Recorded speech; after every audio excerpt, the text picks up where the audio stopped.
All right, welcome back to another episode.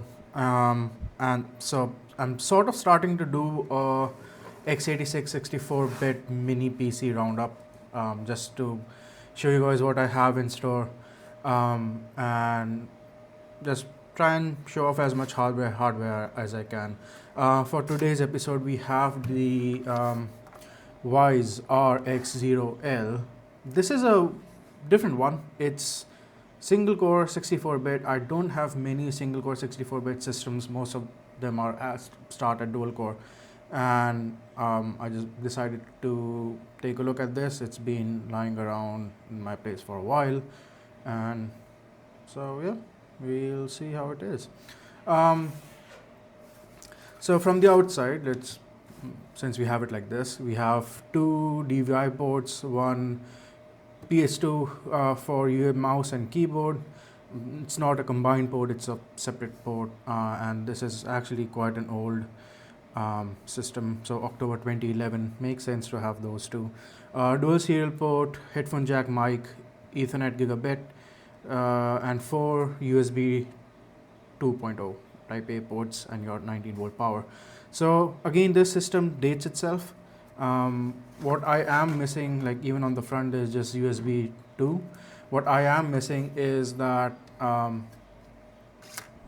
there isn't a parallel port, so no GPIO, no parallel port shenanigans like that. So you are limited to just the serial ports and PS2 ports and DVI for display. You can do dual display, but performance wise I'm giving away things a little bit.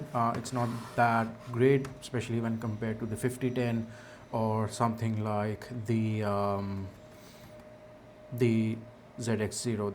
Right, so let's take it apart and then take a look at what's inside, what makes it tick, and how the hardware is set up. We just have two screws here. One is about there. So you can see I still have the antenna, the PCB antenna on this as well, just as I said, more convenient to use. And in a small house, it doesn't really matter whether you have a big antenna or not. It'll reach.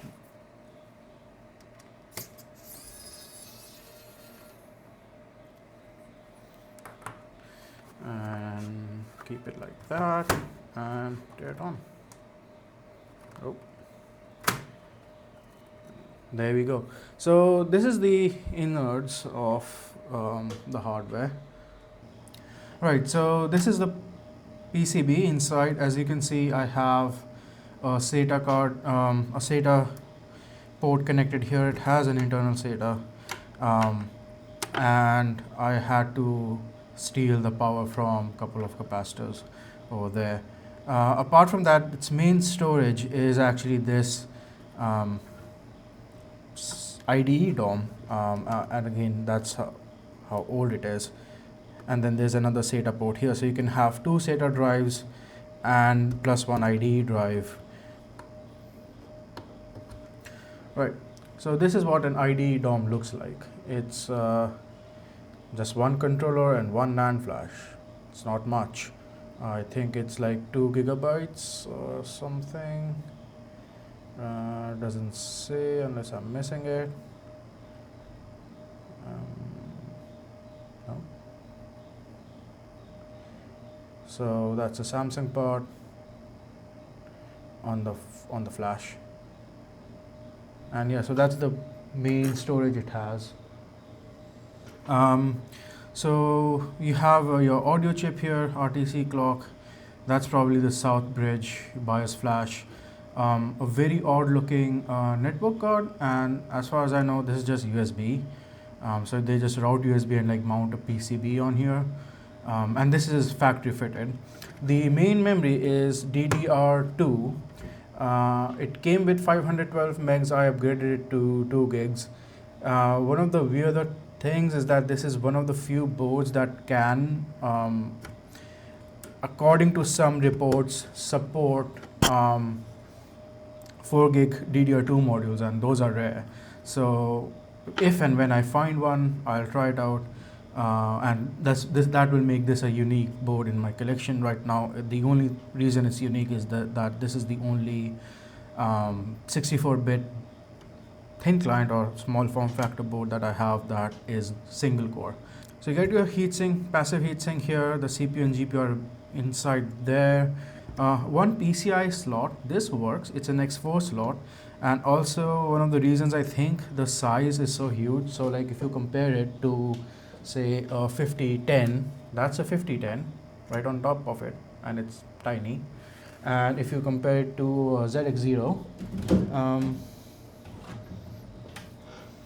that's ZX0 on top, so it's slightly larger than a ZX0. When they have internal PCIe slots like this, they ship an attachment. So you remove the cover and you attach something on there, and maybe it gives you more network ports, maybe it gives an external hard drive, or a combination of things, or a GPU, or blah blah blah, bunch of things, whatever you want to attach to your PCIe bus.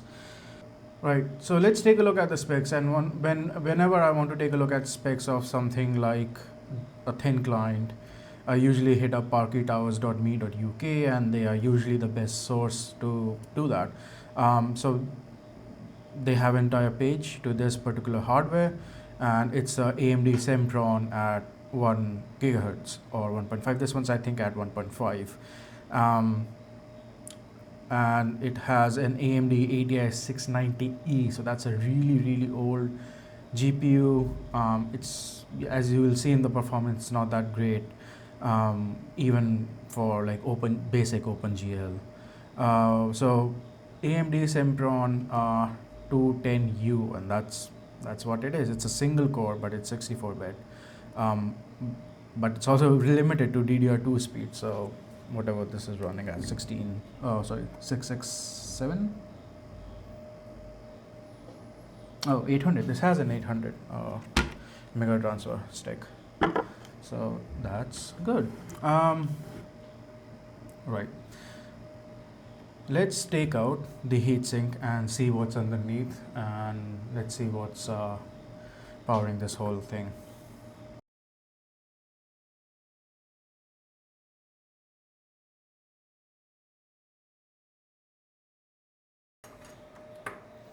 All right.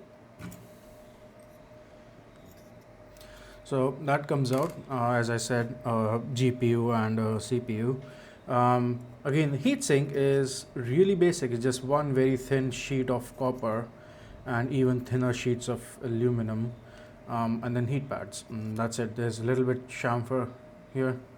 Apart from that, there is absolutely nothing on there. It's extremely light, but again, this is not that powerful chip, so it's not going to heat up. There's also no like retention springs or anything like that. This is the way it is. Just force of screwing it down, and works. So let's take a look at the chips themselves. And okay, right, so it says Sempron very clearly on this one. Usually it just would say AMD, so that's their Sempron chip, and that should be your ATI GPU somewhere there. Yeah. And it's a chipset that includes the GPU, so that I'm guessing is the North Bridge, which doesn't really make sense for it to be a North Bridge. It's probably just chipset, as in a modern chipset where the memory controller is still in the CPU, but everything else is from the chipset itself. And then I'm guessing what I was calling this, is this the GPU? Should we attempt to take it out? I think that would mean disassembling the entire board, but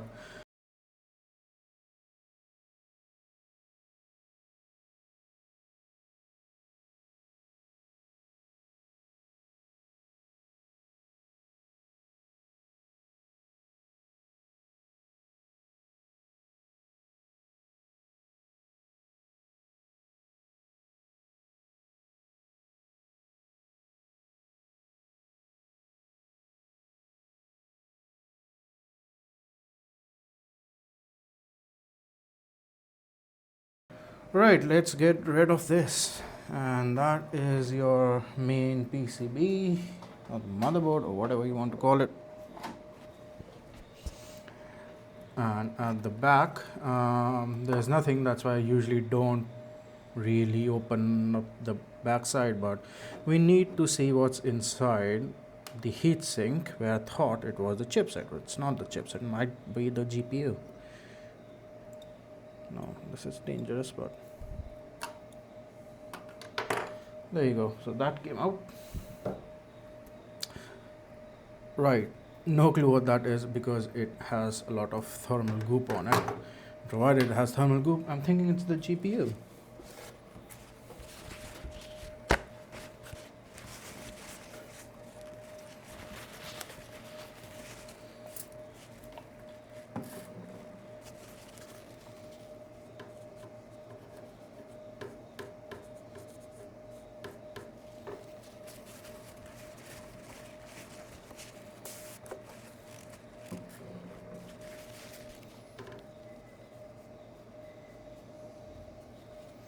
Right, what does it say?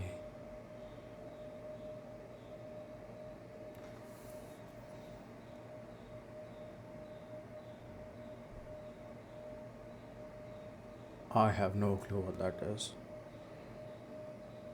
SB. It has to be the GPU. I'm not going to look it up, but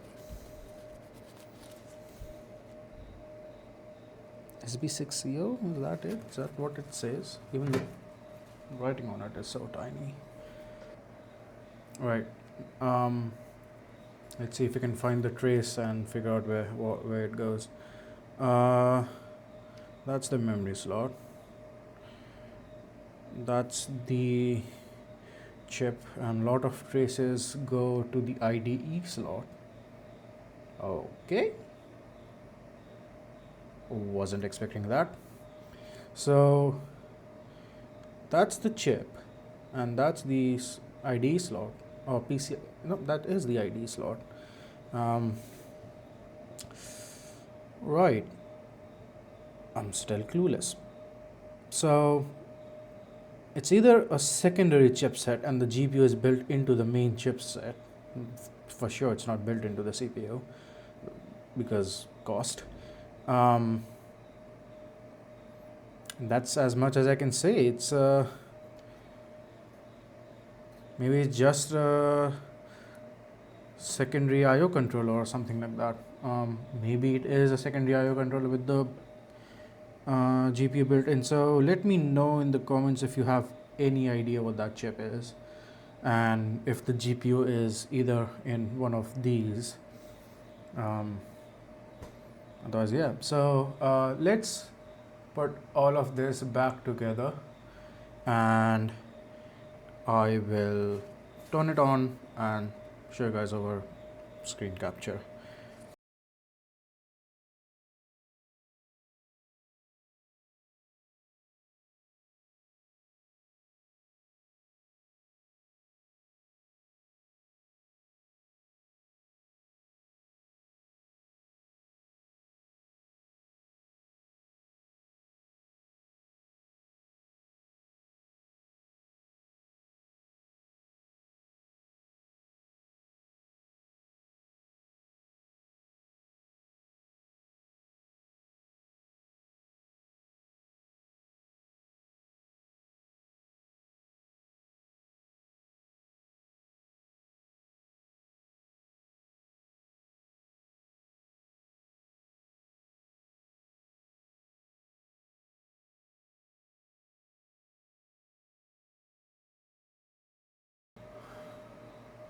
Alright, so with about 3 minutes to spare on my recording time, it's mostly reassembled. So let's put in a hard drive, boot it, and see some benchmarks and other things around the system and how it all looks. Alright, I am missing the memory. It wouldn't have booted without it. That is something we don't want. So let's add the memory back in. But yeah, anyways, let's take a look on the screen card, on the capture card, how it all looks and how it behaves. Alright, so that's the BIOS. So Alright, Fireport. So you can see there is a drive. I don't know why it's not detecting the SATA drive, which is odd. But we have a 128 megabyte. Oh, it's a 128 megabyte ATA flash drive. I thought it was 2 gigs. Right, nothing on the on the second SATA port. Should have been SATA drive, but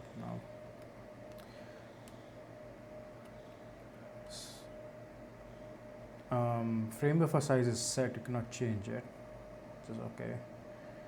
And boot is alright. So the ID for is actually detected, just not showing here for whatever reason. So we have our ID for. So let's see what's in. So let's see what's inside ID0. I'm not sure if I formatted it or use it for something else, but we'll see whatever there is if it boots and what it boots into. It should be some form of a thin client OS or something weird like that.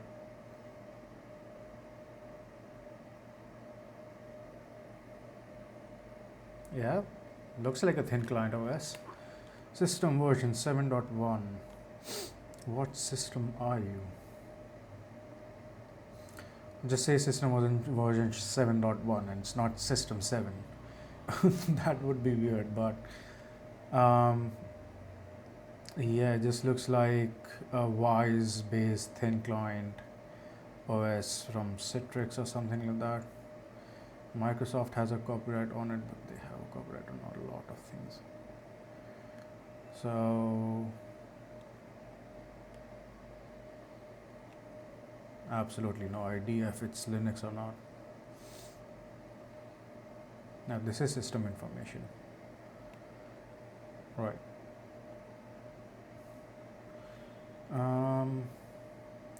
Desktop loaded, all right.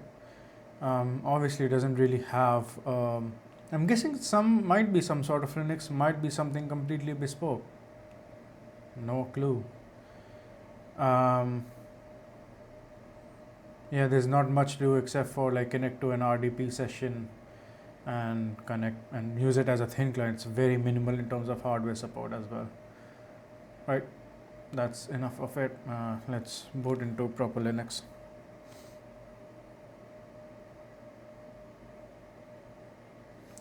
Oh, it rebooted into itself. Reboot doesn't mean a full reboot. That is weird.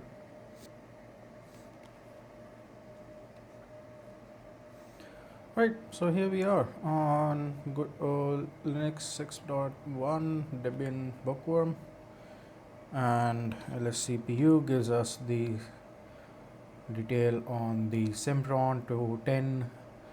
Again, not that. It's not even affected by most of the newer vulnerabilities. It's a really old CPU, but it is 64-bit. That's what matters.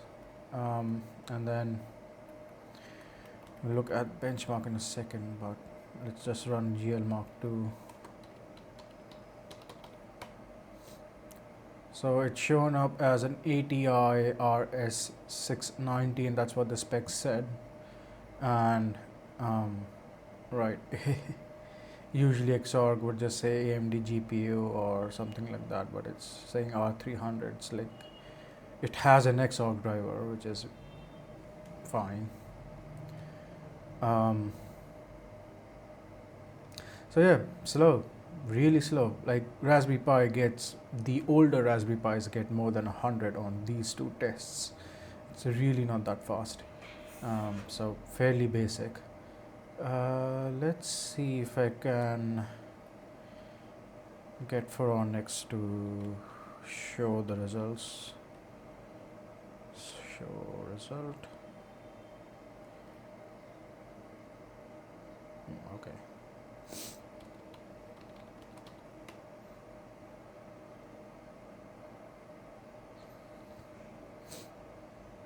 So it'll open up Firefox, and it's a slower system. It'll take some time.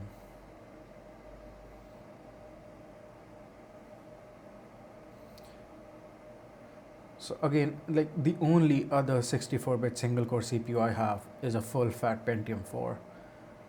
And the difference is it does not have as many extensions as this does, and so some things might not work properly on the Pentium 4 that work fine on this CPU, but clock for clock, math wise, this is much slower than that Pentium 4, so it's really slow to use.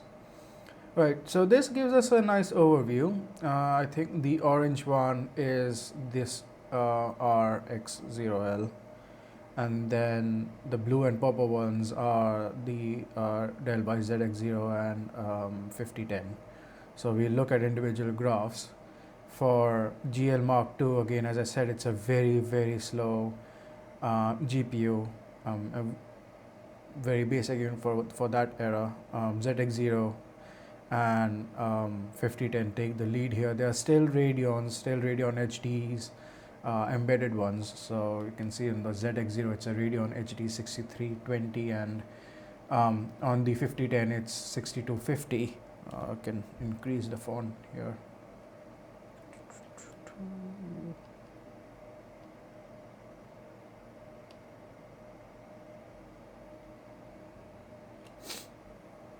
Should be more visible. And on Tiny Mem Bench, what is interesting is the 5010 is actually really slow, and I think it's because it's single channel. The Rx0L is DDR2 single channel as well, but it somehow beats the 5010, and it's not just in this test. The ZX0 is dual channel and it has the numbers to prove it, although not that much faster from the Rx0L. Similar for the other Tiny Mem Bench test, but GMP Bench is, I thought, was multi-core, but it turned out to be single core. So this is single core performance. In systems that are so embedded, it doesn't really matter because they're not downclocking they're not turboing up single core performance. So device to device, it's pretty it scales well, single core and multi-core. There's still some bottlenecks when things run in multi-core, but as long as you're comparing with other devices, it's fine. So again, Rx0L, for whatever reason, scores more on the single core test. Again, no clue why this is like that. Maybe it's clocked a bit higher, but ZX0 and 5010 are also 1.5 gigahertz around that. Maybe just that the Sempron single core is a bit better than the T series on the other ones. So if you look at the other CPUs, so we have the GT56N and the GT48E, 1.65 and 1.4 for the ZX0 and 5010. But again, it might just be that the Sempron single core perf is simply much better, and that would explain some of the memory benchmarks as well, if it's better at transferring memory. Dark table. Alright, so did we miss? Alright, X264, this is multi-core, and that shows ZX0 and 5010 are almost twice as good. Still, we have single digit frame per second results here, but these are slow hardware. Dark table is actually much better. I'm guessing it uses newer extensions that are not available on the Sempron but are available on the other two CPUs. Just miles apart. We're not talking just the advantage of being multi-core, but these are extension advantages. Selenium is a browser benchmark thing. The ZX0 wins higher clock speed, multiple cores, but not by that much. The single core Sempron is still a fairly good single core, and if this was a dual core setup with two Sempron cores, it would beat both of these. Again, with speedometer and Aries 6, both are the same results.